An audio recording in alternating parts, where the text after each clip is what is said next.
வணக்கம். நாலடியார் பாடல் எண் 123.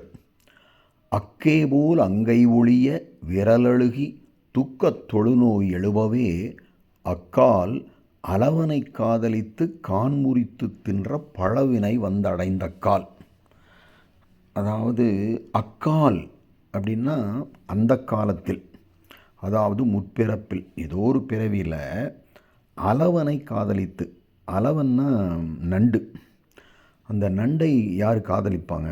நண்டினுடைய உடம்பை காதலித்து, அதாவது அதை சுவைத்து உண்பதற்காக விரும்பி அதை நல்லா வேக வச்சு சமைத்து கான் முறித்து தின்ற, அதன் காலை ஒடித்து தின்றதனால் ஆகிய பழவினை வந்து அடைந்த கால்.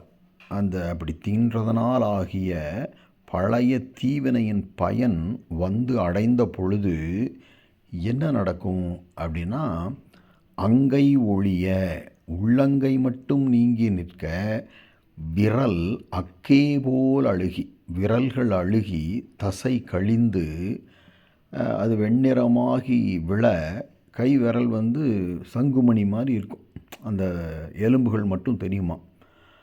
அது எதனால் வருதுன்னா, துக்கத் தொழுநோய் எழுபவே, மிகுந்த துன்பத்திற்கு இடமான குஷ்டவியாதி உண்டாகப் பெறுவர்.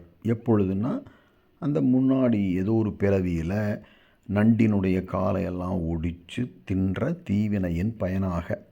இது நண்டை வந்து ஒரு எடுத்துக்காட்டுக்காக சொன்னாங்களே தவிர, எந்த ஒரு உயிரையும் எந்த ஒரு பிராணியையும் சமைத்து கொன்று சமைத்து தின்றவர்களுக்கு இந்த மாதிரி தண்டனை கிடைக்கும் அப்படிங்கிறது தான் இந்த பாடலினுடைய கருத்து. இது இக்காலத்தில் எவ்வளவு பேருக்கு ஏற்புடையதாக இருக்கும் என்று தெரியவில்லை. காரணம், நம்மில் பெரும்பாலோர் புலால் உணவு உண்பவர்களே. அதுவும் இந்த நண்டினுடைய காலை ரசித்து ருசித்து உண்பவர்கள் மிக அதிகமாக இருக்கிறார்கள்.